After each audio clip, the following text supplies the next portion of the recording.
Hey guys, it's Jake and Joey here, and welcome to our part three and updated breakdowns, theories with spoils from any MCU movies and spoilers from WandaVision. All So, right. I guess we'll just start off by saying that this episode, like we said in our review, is mainly an exposition episode. So a lot of questions are answered, but it still leaves some stuff unanswered. Uh, so, yes. for instance, uh, we now know that uh, sh- shoot, for some reason I'm blanking out on the first thing.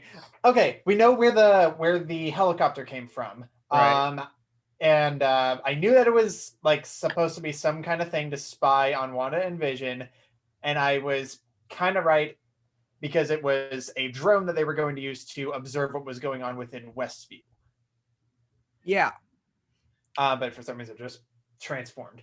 We now also know why the person was in a beekeeper suit. Originally, he was actually in a hazmat suit, and he went into the sewers to try and crawl into the world from below and appear. And but because the world is supposed to be like this perfect suburban, uh, you know, area.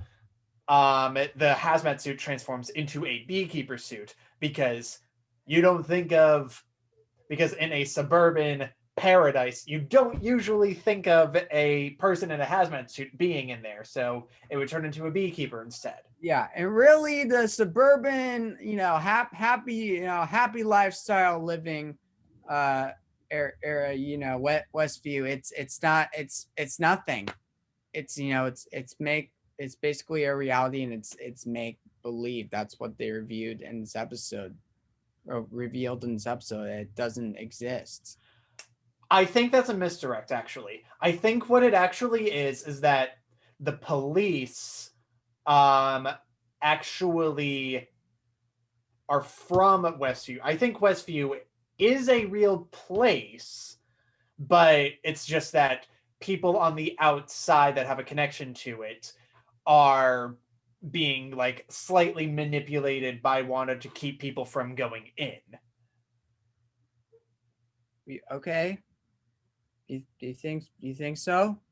That's what I think. Yeah, I know that like there are some people that believe that Westview actually doesn't exist and that it was the truth that was revealed by the police. And I was on that side for a second, but I'm kind of thinking more that it actually does exist. It's just that Westview just for some reason is purged from the memories of people that are from there that are on the outside. Hence why the police said Eastview because it's like that's just the opposite of Westview.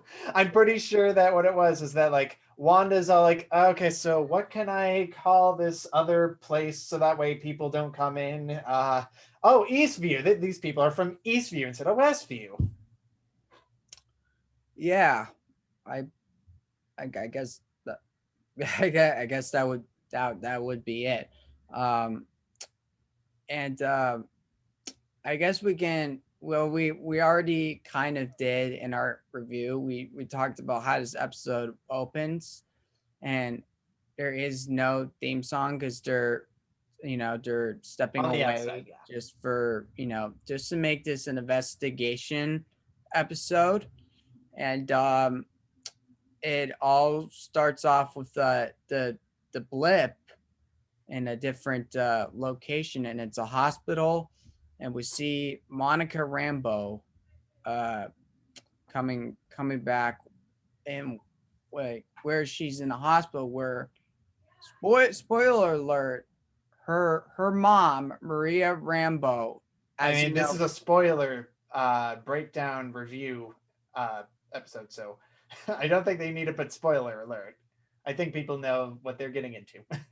Well, Maria Rambeau from Captain Marvel, she had cancer, and she she died, Yep. and that's Sad. what happened. Um, Sad. and then Monica is overlooked by I think it was an FBI agent who was like asking her like questions or updating her. I keep thinking, wait, was it FBI guy? Hold up. Which scene are you referring to I'm exactly? referring to like after where they're in like that waiting room office thing. Oh no! That wasn't an FBI person. That was someone that worked at Sword. Oh right, God, that was Sword. It's all new to me because Sword's mentioned in the comics, but this is the first time where they actually had Sword involved in the MCU. Yeah, So not counting the end credit scene of Spider-Man: Homecoming, or sorry, not Homecoming, Far From. far from home, not Homecoming. Um, yeah. So I felt like that when she was, or not when she was, when the guy was asking Monica what she's missed. I felt like, have you seen that Audi commercial for Avengers Endgame where it was just Carol Danvers being like being caught up of like what's happened since she's from Yeah. a different timeline. I thought it was kind of a little bit like that, but it was a bit different. It was a bit different. Okay. I mean, like, yeah. It's the same as that, but a different character.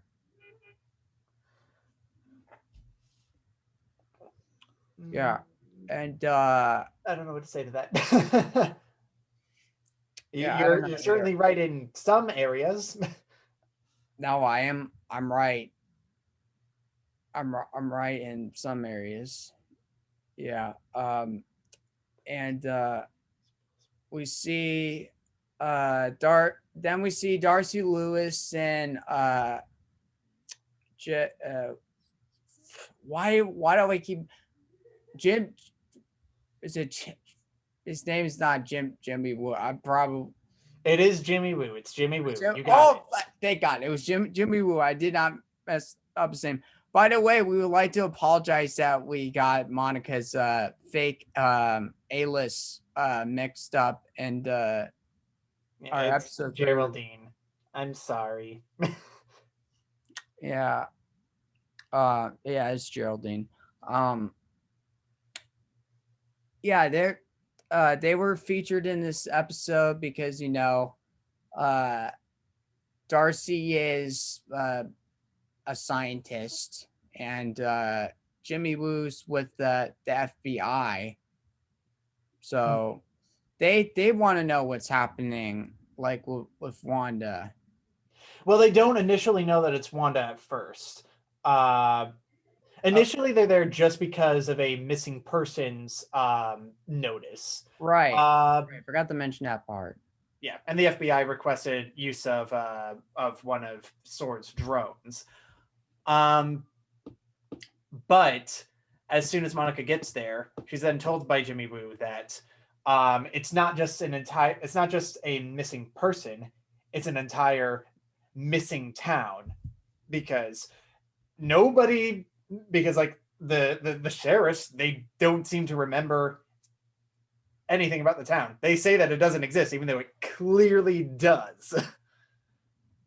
Yeah, yeah. Then we get Darcy Lewis in front. So now we know when they were showing the credits to the sitcom who was watching this whole time, and it was Darcy Lewis this whole time.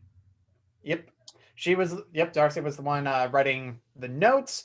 Now we know. Um let's see. We also did a lot of investigation of the side characters in the sitcoms, like if they're real people or not, and they're not. Well, they're. I said in the last episode they were actors, and I assumed they were being forced like to play or portray these characters.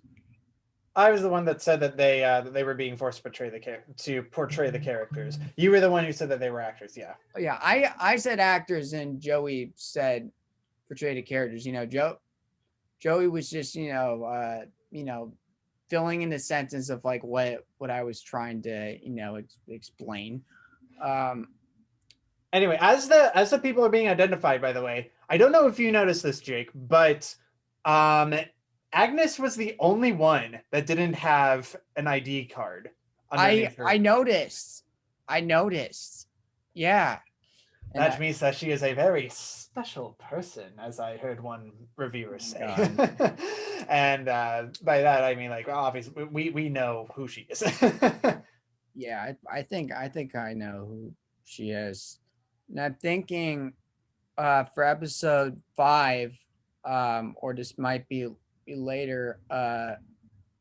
Wanda will start to realize that this is make believe. No, she knows it's. Well, I think that she knows it's fake. she knows it's real, but I think later she will soon know that it's not real. No, I think she knows that though. I think Wanda knows.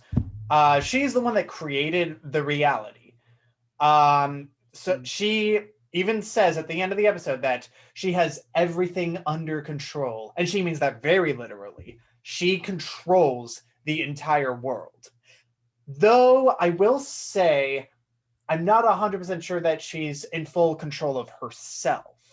Yeah, and you know, I was talking with after like with my parents after we watched after I watched the first 2 episodes with them again, and my mom mentioned she was Wanda wasn't really fully control of her powers, and I kind of agreed with her a little on that.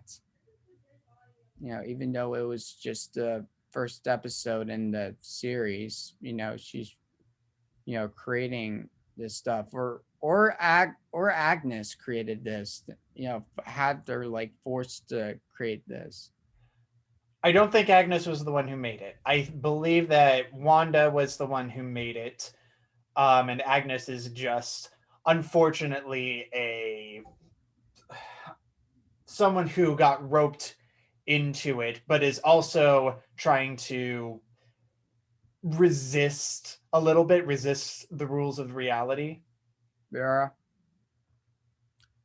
I think that's what I was trying to say. I I honestly don't know. I honestly don't know yet. I still think I actually I do agree with you, and I do think Wanda did create this reality because Vision is not like alive because he died in Infinity War, and uh Jimmy Woo even mentioned it's like, wait, isn't Vision supposed to be dead?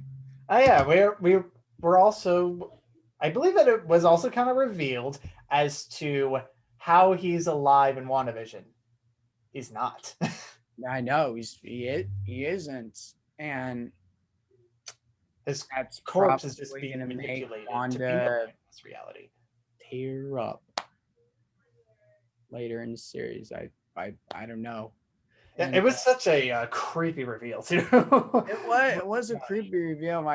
I was like, oh my god, please! I do not need to see Vision deactivated. I was like at first I was like, okay, why aren't they showing his face yet? Hold up, is he stone or something? Like he looks a little bit gray. And then it was revealed, oh no, he has the crater in his head. He's completely deactivated, but like his eyes are rolled back, but he's still also somehow alive and talking at the same time. He's dead but alive. He's a zombie. Yeah, A yeah, robotic zombie. and the beekeeper question was answered in this episode. It was actually a guy. Yeah, I just said that it was a guy in a hazmat suit going into the reality and became a beekeeper because it didn't fit, because hazmat suit didn't fit with the suburban life. Yeah, and the episode ends off with Monica coming back into the real world. So it was basically the same way episode 3 ended, but it was like, here's what happened like when Monica entered Wanda's like reality. So yeah, I think, is there any more we need to break down? Because I don't think there's. There is a little bit more, but for some reason it's slipping my mind. There were like a couple questions that I think I still have that are left on it. Oh, right, the beekeeper guy. What happened? What do you think might have happened to him after Wanda says no? Because like it seems like that the reality is still existing. It's just that for me personally, I think that the reality still exists because like the beekeeper still exists within the reality that Wanda. That Wanda. Let me take it a step back. So when Wanda says no, nothing really happens. Beekeeper guy is still just there. What I think might have happened is that possibly when Wanda says no, she probably ditches that reality. That reality still continues to live on, but she is in a different subset of this bubble reality that she created. And so, like, that the reality that Beekeeper guy was in is basically put on halt forever. Wait, hold on. Something is like coming back to my mind. So remember, like when Darcy finished the episode and nothing happens, but something does happens, but Darcy doesn't see it, and it's just like the credits. So what if it's like whatever like Wanda is seeing, dark, like if it's darkness, Darcy doesn't see it like when she's watching the show, or if it's, I don't know, if it's Agnes taking control of that. No, I think it's Wanda just not wanting, just editing out her life a bit. Yeah. So, I'm excited for episode 5. I think everybody's excited for episode 5 because we still have questions. We still have questions, even though some of them were resolved. We still do have questions. Yeah. Right. There was also one more thing. Why are certain things colorized in the black and white world, and when everything else is in black and white? My theory is that it's just stuff that's unexpected that pops into the reality unexpectedly is why they remain colored. I mean, their general appearance changes to fit the time period, but I think that if it's unexpected, then it's in color. Yeah. Because like there's the blood. Like you wouldn't expect someone to bleed in a sitcom. Yeah, no. So that's why the blood was red. And because the drone was unexpectedly thrown into that reality, that's why it appeared as in color. Right. I guess that's all for this episode. If there's nothing else like that's on our minds like to even bring up, I guess we can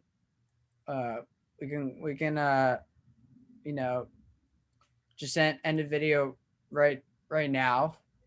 Thanks for watching part 3 of our breakdown, theories, and spoilers. We will have a part 4 of this video by next week, which will be updated with episode 5 of WandaVision and our review for WandaVision episode 5. So thank you guys for watching. If you want to check out our review for episode 4 of WandaVision, the link is in the description. And if you want to follow both of us on our social medias, there are also in the description. And yeah, thank you guys for watching, and we will see you in the next updated breakdown, theories, and spoilers for WandaVision. All right. Bye, everyone. Remember to be Bye. positive and stay awesome. Yeah, bye.